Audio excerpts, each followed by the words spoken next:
with a record of 29 wins, no losses, 5-time three-weight division world champion, Gervonta.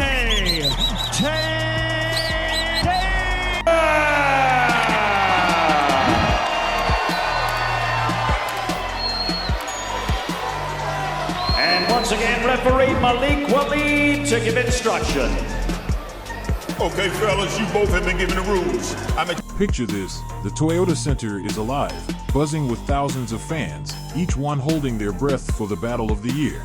The atmosphere was charged with raw energy, as two of boxing's most talked about fighters prepared to face off. In one corner, we had Gervonta "Tank" Davis, a powerhouse with a seemingly unbreakable record, known for destroying anyone brave enough to step into the ring with him. In the other, Lamont Roach Jr., an underdog who knew tonight could be the night that changed his life forever.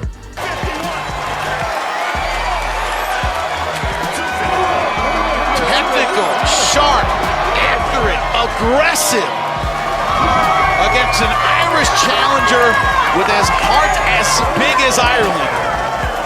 Great performance tonight. For Roach, this wasn't just another fight. This was a once-in-a-lifetime shot to defy the odds, to turn the boxing world upside down. And for fans, they were about to witness history in the making. Gervonta "Tank" Davis had made a name as one of the most dangerous fighters in boxing, a bulldozer with a killer instinct and hands that could end a fight in a split second. Coming in with an undefeated record, Davis was out to remind everyone why he was the most feared man in the ring. This fight. Oh my! Staggered! Davis! Round 2 on cue. He's had good moments in this round, and there he rips up. To him, Roach was just another challenger, another name he'd add to his list of knockouts. He entered with an attitude, a purpose, and a reputation he had every intention of protecting. Lamont Roach Jr. knew the challenge he was up against. His journey to the top hadn't been easy, and his respect for the sport ran deep. But tonight, he was ready to gamble everything he had. Cornerman right next to me stood up with a towel in his hand. This fight is over. A merciful corner stoppage. Wondering if that moment might happen, and it did. Statement from Lamont Roach Jr. at home in D.C. Roach wasn't a man who relied on brute strength. He'd spent years honing his skill, mastering technique, and crafting strategies. For him, this wasn't just about winning. It was about proving he deserved to stand among the greats. He wasn't here just to fight. He was here to shock the world. When Davis made his entrance, it was pure electricity. Dressed in his signature black and gold, his expression was calm, cool, collected, like a lion stepping into his territory. And, this is going to get dangerous because Roach is finding his timing and his distance. He knows he can hurt his man. Now he's feeling comfortable with the timing and distance, just like that. Thinks it miss, comes right back. Ooh, nasty uppercut. Ooh, that's that hook again. The fans could feel it too. This was the look of a champion, a man ready to defend his title with everything he had. With every step, Davis exuded confidence, knowing that just one punch from him could end this fight before it even started. Right to the body, Devin. Going to the body again, showing, but it's getting Toward the thickness, strikes close. Tank Davis. But Roach, he was the picture of silent determination. He walked in with focus, his gaze steady, ignoring the roar of the crowd. His mind was set, his purpose clear. Tonight, he was out to prove something. For him, it was about more than winning. It was about showing the world that even the greatest challenges could be overcome with heart, strategy, and unbreakable will. Walk through the fire now. Gentlemen, for the question, would you rather be tougher or better? Be better. Right now, Lamont Roach Jr. is better. What's I saying though? I'd rather be lucky. Yeah, exactly. Fergo's trying to make himself lucky tonight. Ooh, but to your point. Right from the first bell, Davis came out like a hurricane, unleashing a storm of punches that seemed designed to break Roach's defenses early. Yeah, just a right hand that wants to keep doing that because David, he's really smart in finding openings. And much like Davis able to evacuate. Davis's fists moved with blinding speed, each hit a reminder of the power he brought into the ring. Roach was forced onto the back foot, absorbing the impact, defending, and holding his ground against Davis's relentless assault. Definitely hurt him, but mccrory came right back.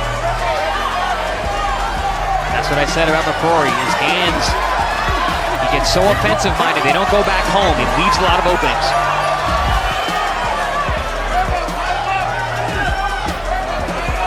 corner right next to me saying, tie him up. They think he's hurt. In those early rounds, it was all Davis, pushing Roach back, sending brutal shots to the body, showing the crowd exactly why he was the undefeated champion.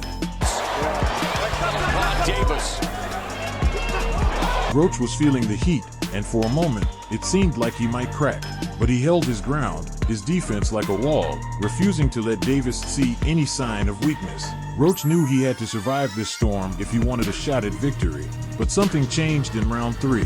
Roach, who'd spent the first 2 rounds reading Davis's every move, started to slip out of range, dodging punches with almost impossible precision. A little bit of a break. And McCrory needs to make an adjustment. He's having that lead hand down. Not a good idea when you got a guy who has a good, sharp, hard left hook like Roach does.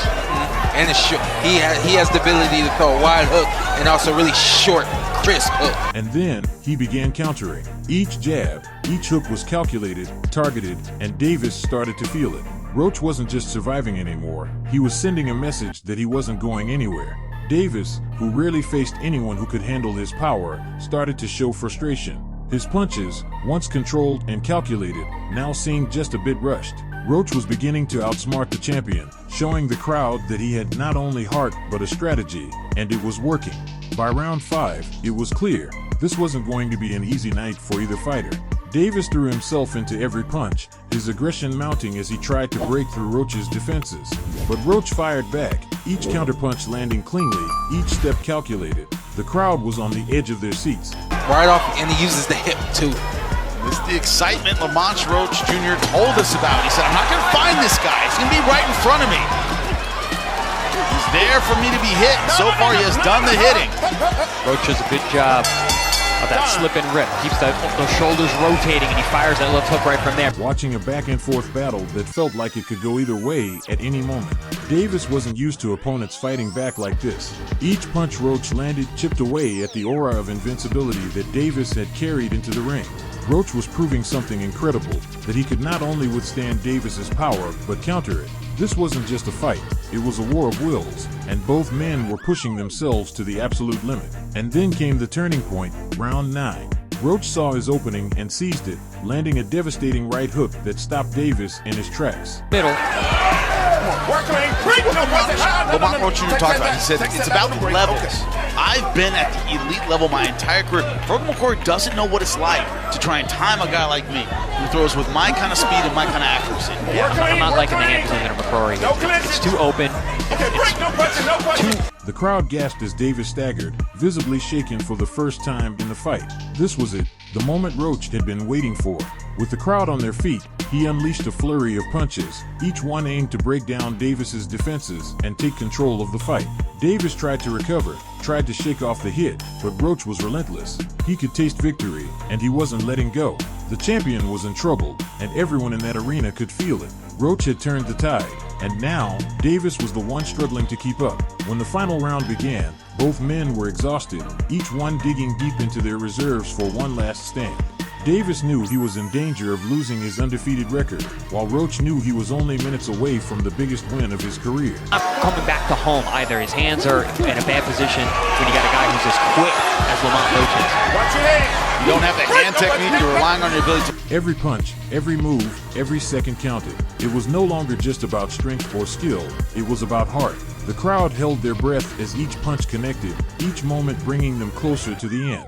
Roach didn't back down, countering every shot with a blow of his own, matching Davis step for step. They were fighting not just to win, but to survive, and to show the world what they were truly made of. As the final bell rang, the arena was filled with an intense silence. The judge's decision was about to be announced, and the tension was almost unbearable. There's all the time talking about what level they're on. I like that he explained it. He said he's never had the time to fight like me, and it takes experience. Fans, commentators, even the fighters themselves, all waited, knowing that what they just witnessed was nothing short of legendary. And the winner by unanimous decision, Lamont Roach Jr. The crowd erupted. Roach had done the impossible. He had defeated the undefeated, claimed the title, and showed the world what true grit, determination, and skill could achieve. In the aftermath, Roach could barely hold back his emotions. He dedicated his win to his family, his team, and everyone who believed in him. Meanwhile, Davis, humbled but gracious, vowed to come back stronger. This fight would go down in history as a true testament to heart, strategy, and the belief that even the most unbeatable champions can be brought down. For more moments like these, subscribe to Knockout Updates, because here, every story is a fight for greatness.